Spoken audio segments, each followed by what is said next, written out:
Hello Cancer, Sun, Moon, Rising, and Venus signs. Kamusta po kayo? Sana po nasa mabuti kayong kalagayan. Welcome back po sa Star Tarot. Kung bago kayo dito, welcome din kayo. Thank you po sa inyong support. I truly appreciate it and God bless you all. Tignan natin ang mga messages ninyo for today. That is for November 6. Unahin muna natin ang mga trinkets ninyo. Anong mga mensahe sa inyo dito? We have the tortoise. Ayan. So, slowly but surely, getting ahead ang approach ninyo dito. Cancer sa mga bagay-bagay, no? Mabagal man ang usad, no? Pero nag-iingat kasi kayo. Parang you're very cautious sa bawat step na ginagawa ninyo. Or maybe talaga hindi kayo nagra-rush din sa sitwasyon na to. Kung ano man yung ginagawa ninyo, ano lang kayo, chillen lang kayo. You're taking time, no? Dahil alam niyo na pasasaan ba't matatapos din yan, pasasaan ba't makakarating din kayo doon sa goal niyo, no? Laser focus din kayo dito sa kung ano man na gusto ninyong gawin, pero hindi niyo ito minamadali, kumbaga, no? So, what else? We have Moth. And so, this is about change din, ano? Maaaring merong slight changes dito na mangyayari sa inyo. May gagawin kayo dito in some areas of life. We have the steering wheel ng ship. So, ayan. So, maybe you're navigating something dito sa buhay ninyo. Maaaring this is a different path na navigate ninyo sa ngayon. Maaaring career change ito, no? Maaari din naman na may mga bagong ideas kayo that you're trying to navigate this time, that you're going to implement this time. Maaari din ganun ang ganap, no? So, ayan. So, meron din perseverance dito ang energy. Kaya siguro kung ano man ang gagawin ninyo dito, kung ano man ang ginagawa na ninyo, no? Hindi kayo nagmamadali, pero pagsisikapan ninyo yan, pagtsatsagaan ninyo talaga yan na marating ninyo kung ano ang goal ninyo dyan, ano? So, parang pinaghahandaan ninyong mabuti, kumbaga. So, what else? We have the King of Pentacles. Maaring ang effort na yan, ano, is towards, financial gain, no? Maaring related yan sa money, career, and finances ninyo na talaga namang pinagdidiskartehan ninyo, pinag-iisipan ninyong mabuti, unti-unti ninyong ginagawa. Maaring ang pagpapayaman yan, Cancer, na pinagsisikapan ninyo dyan. Because King of Pentacles is the energy of wealth, no? Wealth surrounding you. That is also the energy of prosperity and abundance ng financial success. Kaya maaring yun ang target ninyo, yun ang pinaka-goal ninyo, no? Na maaring yan ang pinag-iisipan ninyong mabuti. How are you going to be wealthy? How are you going to thrive your money? How are you going to grow your money? Yung mga ganun. Paano ninyo mararating ang tuktok ng tagumpay pagdating sa inyong money, career, finances. So, maaring yun ang talagang pinag-iisipan ninyo at unti-unti ninyong pinagtatrabahuan sa ngayon, ano? For others of you, Cancer, this could be a lucrative job opportunity or maaring business or career opportunity ito na maaring dumating sa inyo that is going to bring forth financial success, that's going to bring forth prosperity and abundance, no? Cancer, so good luck to that. We have Page of Pentacles. Yeah, definitely merong offer dito na parating sa inyo. Merong news na parating sa inyo dito, and that is linked to your money, career, finances talaga, Cancer. So, maaari talaga, no? Na ito yung pinaka-focus ninyo around this time pagdating sa inyong kaperahan. Kaya naman, maaaring yung pinag-iisipan ninyo, pinagpaplanuhan at lahat-lahat, no? Kaya naman talaga meron kayong na-attract na energy dito na merong mag-offer sa inyo ng magandang trabaho, magandang pagkakakitaan, additional source of income, negosyo, yung mga ganun ba, no? So, you are going to receive something, no? A news, balita, information, no? Na linked yan sa inyong kaperahan. So, maaaring may offer talaga yan ng trabaho, career, or negosyo na mga opportunities na yan. So, that's really beautiful. May nakikita din ako ditong acquisition ng lupa, no? Maaring ang iba sa inyo dito may binibiling lupa, no? Maaring mapasa inyo na yan ngayon. Maaring na-award na sa inyo ang lupang yan and you're going to sign contracts, no? Around this time about that sa property na kinukuha ninyo. So what else? We have 9 of Cups, and that could be your wish talaga that is coming to fruition. So maaring ito na yon, no? Yung pinagtatrabahuan ninyong maging mayaman na kayo, maging successful na kayo pagdating sa money, career, finances. Maybe that is your wish, no? Na maaring yan na ang magka-come to fruition sa ngayon. Maaring makukuha nyo na kung ano man yung pangarap ninyo sa ngayon, pangkaperahan, no? So this is really beautiful.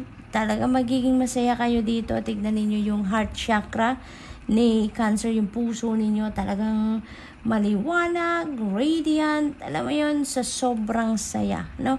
Sobrang saya, sobrang joy, overflowing of joy ang mararamdaman ng iba sa inyo dito because of this wish that is coming to fruition, no?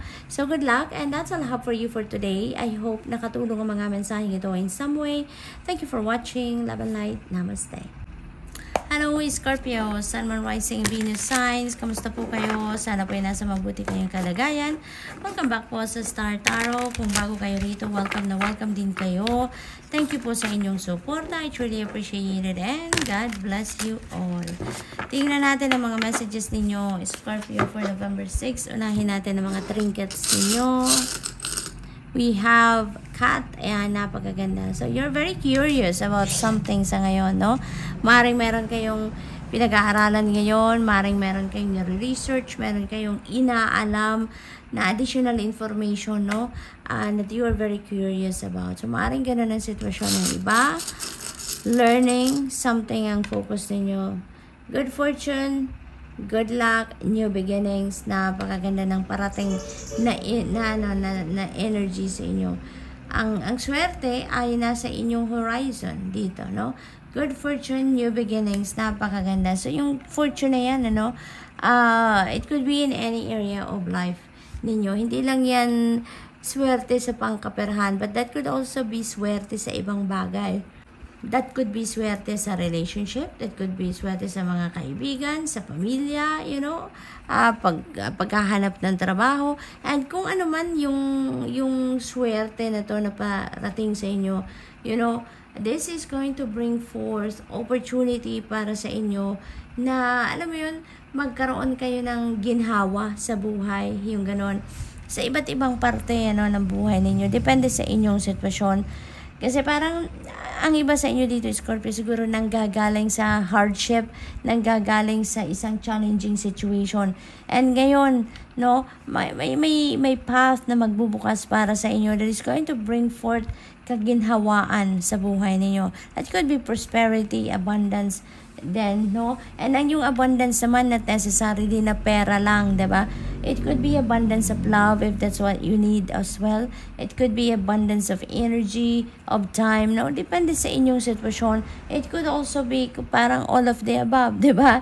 Yung meron na kayong abundance of everything, kumbaga sa buhay ninyo. So, napakaganda lang nito, no? Magiging masayang-masaya kayo around this time. That is what I'm picking up. Kasi parang ito na yun, no?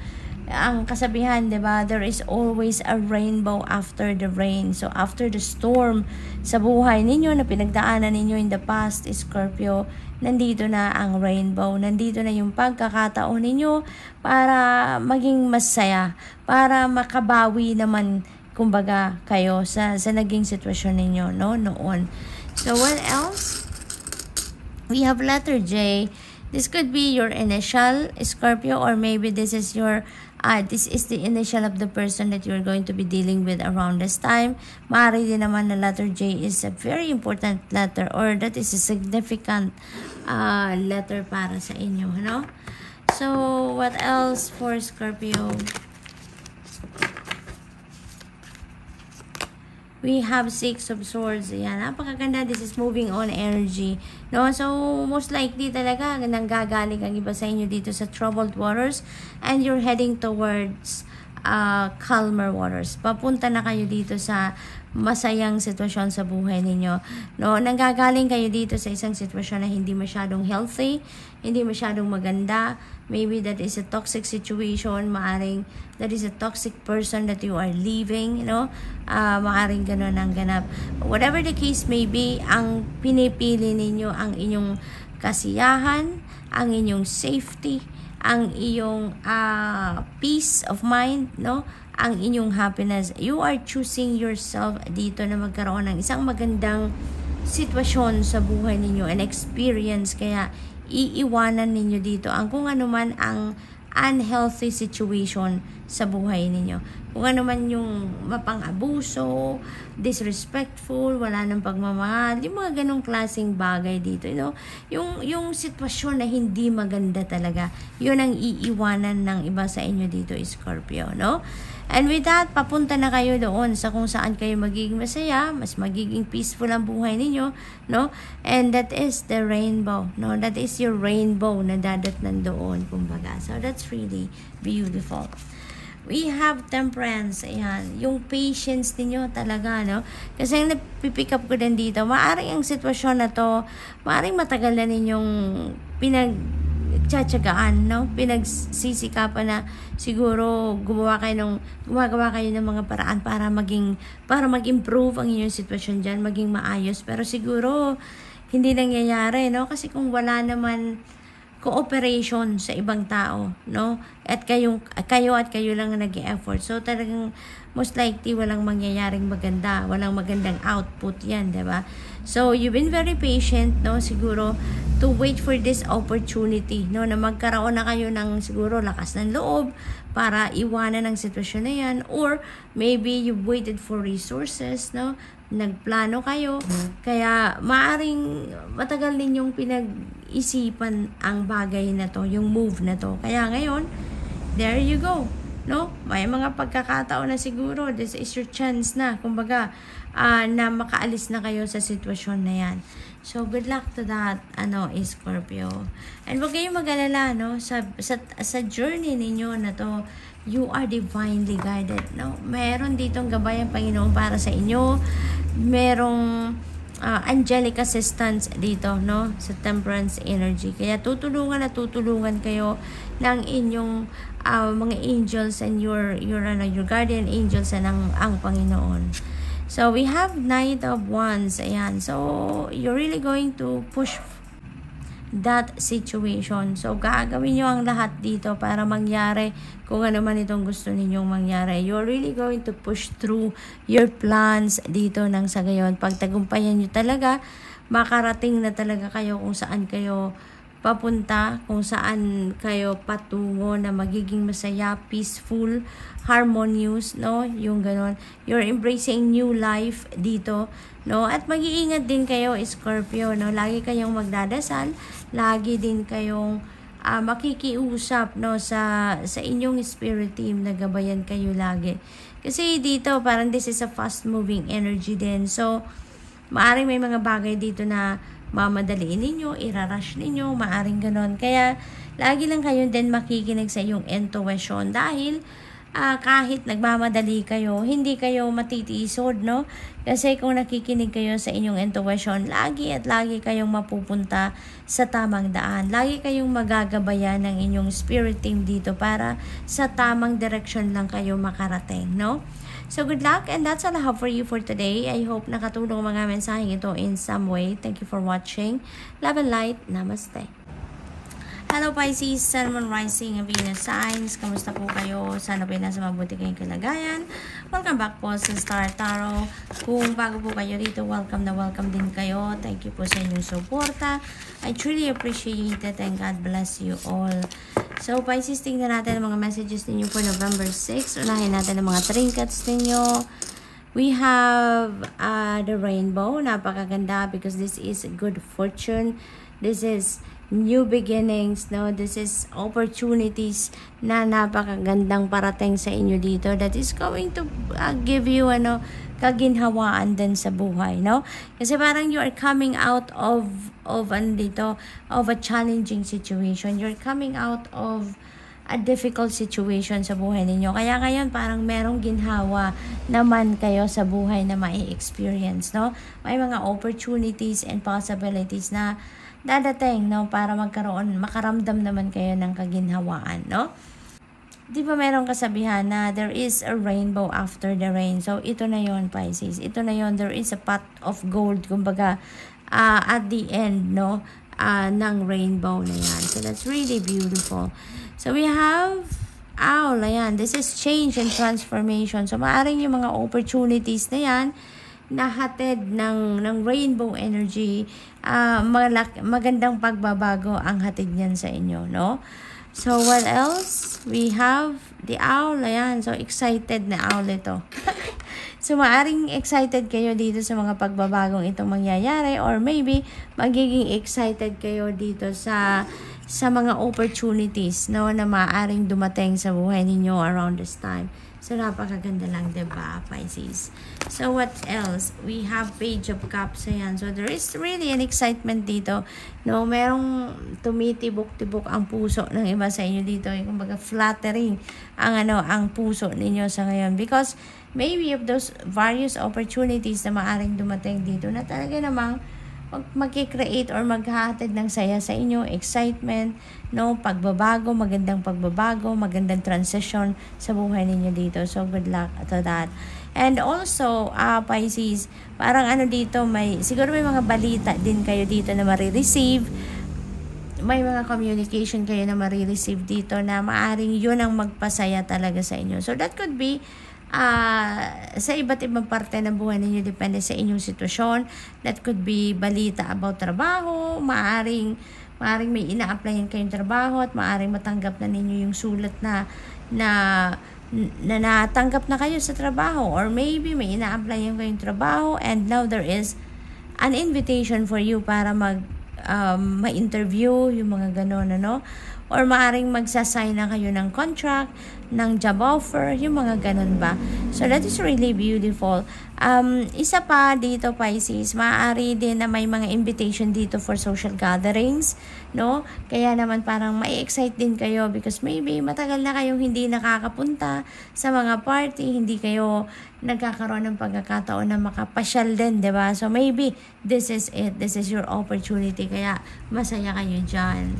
We have Queen of Cups. Ayan. So, very emotional, ang datingan dito ni Pisces. And this is your energies, no?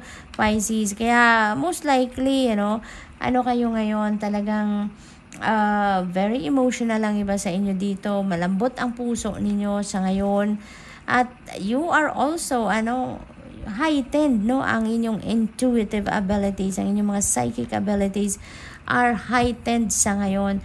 Kumbaga, malakas ang radar ninyo ngayon, Dati nang malakas kasi you're a water sign, pero ngayon, mas malakas ang inyong mga radar sa ngayon, Pisces. So, napakaganda lang nito because maraming downloads dito ang parating sa inyo, Mararamdaman ninyo dito, makikita nyo agad, or ma-figure out ninyo agad kung ano yung mga divine guidance sa inyo na pinapadala ng Divine Universe, Pisces. Kaya this is really beautiful, So, pay attention to those intuitive messages, signs, omens, synchronicities na maaaring pinapadala sa inyo ng Divine Universe because that is going to lead you, doon sa tamang daan, na dapat ninyong puntahan. It will guide you kung anong mga dapat ninyong gawin, anong mga dapat ninyong unahin, 'di ba? Yung mga ganon. Lalo na may mga changes dito na mangyayari sa buhay ninyo. So maybe pinapadalhan talaga kayo dito ng divine guidance, So it's for you to access them as well. 10 of Wands, new beginning energy. This is also ending, Tens represents endings and beginnings. Kaya napakaganda. Maraming pagbabago talaga maaaring mangyari dito, Pisces. Meron tayong dalawang owl, that is change and transformation. And look at this, 10 of Wands. Meron kayong bibitawan na dito sa buhay ninyo. There are doors that you are going to close dito because you are heading towards newness, you are heading towards new beginnings sa buhay ninyo, you are heading towards something new, and so talaga, yung rainbow na yan pertains to this situation. Nanggagaling kayo dito sa mabigat na sitwasyon, nanggagaling dito kayo sa nakakapagod na sitwasyon, stressful situation, and you are heading towards peace, happiness, kagaanan sa buhay, Papunta na kayo, mag-aal sa balutan kayo dito. Kung ano man ang nagpapahirap sa inyo dito sa kalooban ninyo, nagpapabigat ng inyong dibdib, nagpapabigat ng inyong mga nararamdaman, you are leaving that situation. You are breaking away from that situation and you are heading towards a situation na mas gagaang na ang lahat, no? So, maaring ano yan, maaring sa trabaho yan, career ninyo, maaring sa relationship ninyo yan with another person, maari din naman na ano yan na sa bahay, trabaho, responsibilidad sa bahay, no? Maaring magde-delegate na kayo ng inyong mga ginagawa, 'di ba? Maaring mag-speak up na kayo dito kung anong totoong nararamdaman ninyo so that you can ask for help, 'di ba? So maaring mga ganon ang sitwasyon. So good luck to that, Pisces, and that's all I have for you for today. I hope nakatulong mga mensaheng ito in some way. Thank you for watching. Love and light. Namaste.